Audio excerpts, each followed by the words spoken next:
आपको बता दें, पीएम मोदी कार्यकर्ताओं से संवाद करेंगे। हरियाणा की बीजेपी कार्यकर्ताओं से पीएम बात करेंगे। नमो ऐप के जरिए कार्यकर्ताओं से संवाद प्रधानमंत्री करेंगे। पीएम मोदी कार्यकर्ताओं को देंगे जीत का मंत्र। तो बड़ी खबर आपको बता रहे हैं, हरियाणा की बीजेपी कार्यकर्ताओं के साथ नमो ऐप के जरिए प्रधानमंत्री का संबोधन होना है। थानेश्वर, ज्यादा बातचीत के लिए इस वक्त हमारे सहयोगी जुड़ चुके हैं हमारे साथ। थानेश्वर, पीएम मोदी क्योंकि जो हरियाणा के कार्यकर्ता हैं उनको संबोधित करेंगे, जीत का मंत्र देंगे, इसको लेकर अगर बात खासतौर पर हरियाणा के कार्यकर्ताओं की करें तो कैसा उनमें उत्साह नजर आ रहा है?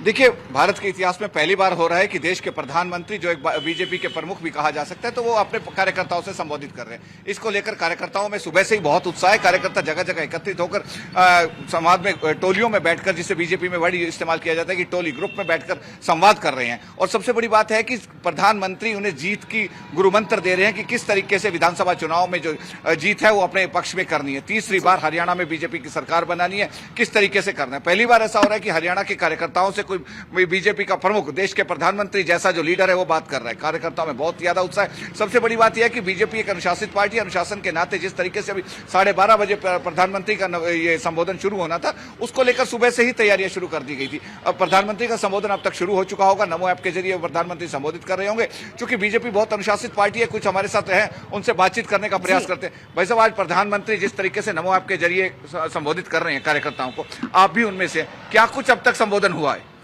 सर, प्रधानमंत्री जी हमारे ईमानदार और पार्टी के लिए करने वाले व्यक्ति, उसमें यही बात हम प्रधानमंत्री जी रखते हैं। अभी अपने देश का विकास जितनी ज्यादा से ज्यादा और कर सके। इससे पहले कांग्रेस का राज था, उसमें भी हम लोगों ने देखा। लेकिन जिस तरीके से प्रधानमंत्री जीत का गुरुमंत्र दिया, अभी पर जीत कैसे अपने हक में करनी है, उस बारे में क्या क्या बातचीत हुई? उस बारे में यही बातचीत हुई है कि ईमानदारी की सरकार देखिए। आप इससे पहले हमारे मुख्यमंत्री नियाब सिंह सैनी एक ईमानदार व्यक्ति होने के नाते, उसके बाद अब तीसरी बार हम हरियाणा में एक बार दोबारा बीजेपी की सरकार बनाने जा रहे हैं और पूर्ण बहुमत से।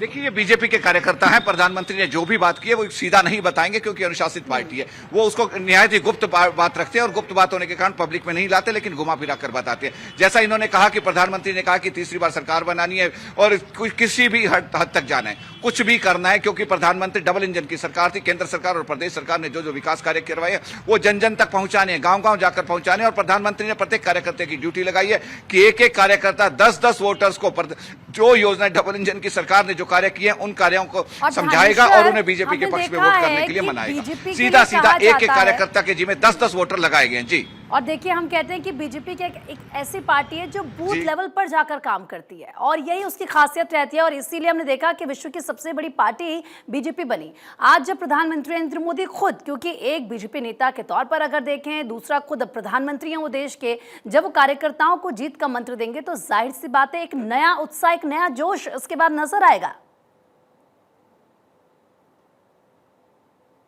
बिल्कुल ठीक कहा आपने, नया जोश, नया उत्साह बिल्कुल कार्यकर्ताओं में नजर आएगा। मैं अभी जहां कार्यकर्ताओं की बैठक चल रही है, जहां प्रधानमंत्री संबोधित कर रहे हैं, वहां से जो कार्यकर्ता निकल रहे हैं, उनका चेहरे पे जो खुशी थी, चेहरे पर जो उत्साह था, वो देखते ही बन रहा था। प्रत्येक व्यक्ति अपने हाथ में गिनता जा रहा था कि मुझे उन 10 वोटर्स तक जाना, मुझे उन 10 वोटर्स तक जाना। बाकी अभी दूसरे लेवल की बात अंदर चल रही है, वो दूसरे लेवल के निकलेंगे तो उनसे भी बातचीत करेंगे। खास बात यह है कि बीजेपी में जिस तरीके से एकजुटता है, जिस तरीके कहते हैं कि एकजुट होकर इंसान कोई कार्य करता है तो बड़े से बड़ा किला भी फतेह कर लिया जाता है। तो बीजेपी एकजुट होकर फतेह कर रही है। और जबकि विपक्षी पार्टी, प्रमुख विपक्षी पार्टी जो कांग्रेस है, कांग्रेस में जिस तरीके से अंतरकल है, उसका किस तरीके से बीजेपी को फायदा उठाना है, किस तरीके से जो दलितों का अपमान कर रही है बीजेपी। पहले अशोक तंवर को, दलित नेता थे, उनका अपमान किया गया, वो बीजेपी ज्वाइन कर गया। अब कुमारी शैलजा का अपमान किया जा रहा है, वो भी। उनका किस तरीके से जनता के सामने लाना है, दलित वोटरों को किस तरीके से कहना है कि जो बीजेपी है वही आपकी सच्ची हितैषी है और कांग्रेस आपकी दुर्विरोधी है। चाहे गोहाना कांड हो, चाहे मिर्चपुर कांड हो, सब जितने भी दलितों पर अत्याचार के कांड हुए, सभी कांडों के बारे में कार्यकर्ताओं को समझाया जा रहा है। और प्रधानमंत्री ने जो गुरुमंत्र दिया उसमें एक ये भी पार्ट है कि दलित वोटर्स को अपने साथ करो। बीजेपी जो कि गैर जाट की राजनीति करती है, आपने देखा होगा कि आज तक बीजेपी के जो मुख्यमंत्री रहे थे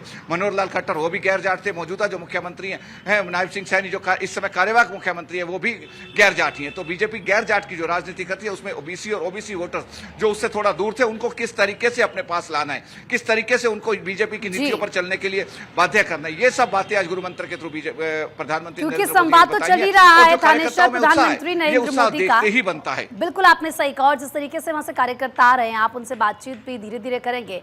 और थानेश्वर, हमने देखा है कि हमेशा बीजेपी, भारतीय जनता पार्टी ये कहती है कि वो एक इकलौती ऐसी पार्टी है कि उसका जो कार्यकर्ता है वो ये बात जानता है कि अगर वो अच्छे से जमीनी स्तर पर काम करेगा, वो पार्टी के लिए काम करेगा, तो कल का दिन ऐसा होगा कि उसको उसमें तरक्की मिलेगी या वो भी प्रधानमंत्री बन सकता है। कोई बड़ी बात नहीं है बीजेपी में, और इसी बात पर जोर दिया जाता है। शायद इसीलिए इसका असर जमीनी स्तर पर नजर आए। बीजेपी ने आज तक जी